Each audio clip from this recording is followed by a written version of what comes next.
अच्छा जी, question number 14 आपका कह रहा है कि Usman limited is engaged in the business of producing customised software for large corporates. Company was awarded a contract on 1st July 2016 for the making of software which would take 3 years to complete and integrate into the main system of the client. Details of the cost incurred, expected costs and revenue are as under.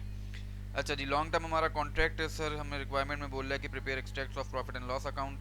ठीक है, 3 साल होगा आपके पास data given है. शुरू करते हैं sir.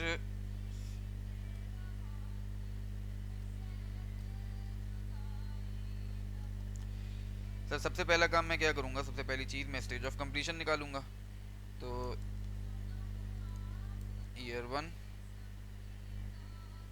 Year 2 and year 3. ठीक है जी. स्टेज ऑफ कंप्लीशन कैसे निकाली जाएगी sir? Cost incurred over total cost estimated. ठीक है जी.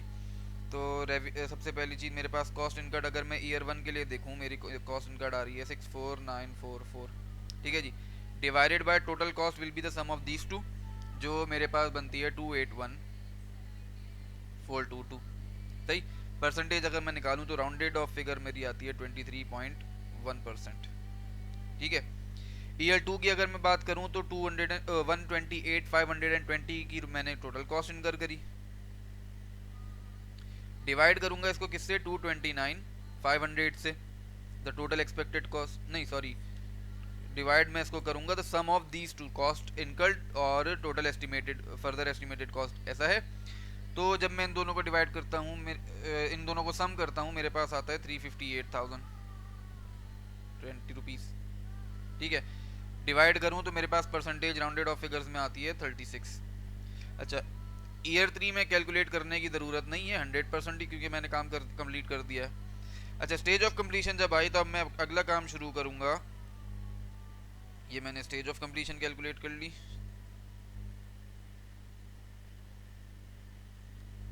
अब मुझे बनाना है AZPNL, जिसमें ईयर 1, ईयर 2 एंड ईयर 3. अच्छा जी. रेवेन्यू कितना लिखा आ रहा है? 264,000. मैंने काम कंप्लीट कर लिया 23.1% का. तो revenue for year 1 will be 60984. सही है. अच्छा, कॉस्ट की अगर मैं बात करूं तो कॉस्ट मैंने इनकर करी 64944 की.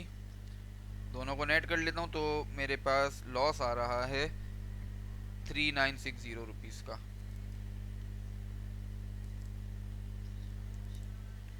3960. अच्छा जी. ईयर 2 में अगर मैं जाता हूँ तो मेरा रेवेन्यू है 270,000 का और परसेंटेज ऑफ कंप्लीशन 36% पे है.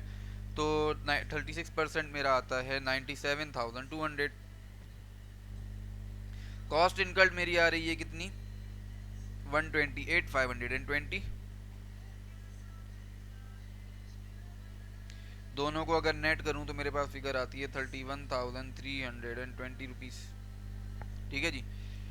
अच्छा, ईयर 3 में जब मैं आऊँ तो ईयर 3 में मेरा रेवेन्यू 282 और कॉस्ट मेरी 242,520. तो इनको ऐसी कॉपी कर लेते हैं. 282,000 मेरी ईयर 2 में रेवेन्यू जनरेट हुआ और कॉस्ट मेरी इनकर हुई 242,520. दोनों को नेट कर लेते हैं तो मेरे पास प्रॉफिट आता है 39,480 रुपीज़ का. अच्छा, स्टेज अब क्या, नेक्स्ट काम मुझे क्या करना है sir? For the year PNL बनाना है, जो मेरी सवाल की रिक्वायरमेंट है. For year 1, year 2 and year 3. Revenue अगर मैं चेक करूं तो सर ईयर 1 का रेवेन्यू एज एट पीएनएल के हिसाब से निकाला जाएगा 60984. कॉस्ट आ गई मेरी 64,944. नेट कर दूं तो मेरे पास लॉस आता है कितने का? 3960 रुपीज़ का. अच्छा, ईयर 2 में मुझे टोटल रेवेन्यू मेरा जो बुक होना था ईयर 2 के एंड पे 97,200 का होना था. 60,984 का रेवेन्यू ईयर 1 में बुक हो चुका है. तो the differencing amount between these two will be booked in year 2. ये फिगर मेरे पास आती है 36,216. अच्छा, कॉस्ट मेरी कितनी इनकर होनी है? 63,576. ये कहाँ से आया sir? Total cost that should have been booked at the end of year 2 was supposed to be 128,520. Out of this 64,944 has already been booked in year 1, तो जो डिफरेंशियल अमाउंट है इन दोनों के दरमियान वो मैंने ईयर 2 में रिकॉर्ड कर लिया। डिफरेंस अगर मैं कैलकुलेट करूँ तो 31,320 रुपीज़ बनता है, ये भी लॉस है। ठीक है जी।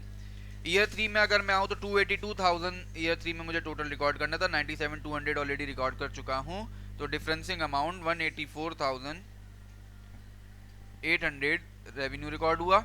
और इसमें से कॉस्ट मैं कैसे कैलकुलेट करूँगा, 242,520 में से माइनस करेंगे 128,520, तो 114,000 रिकॉर्ड होती है कॉस्ट। और इनको अगर मैं नेट कर लूँ तो मेरे पास रेवेन्यू आता है ईयर 3 में 70,800 रुपीज़ का।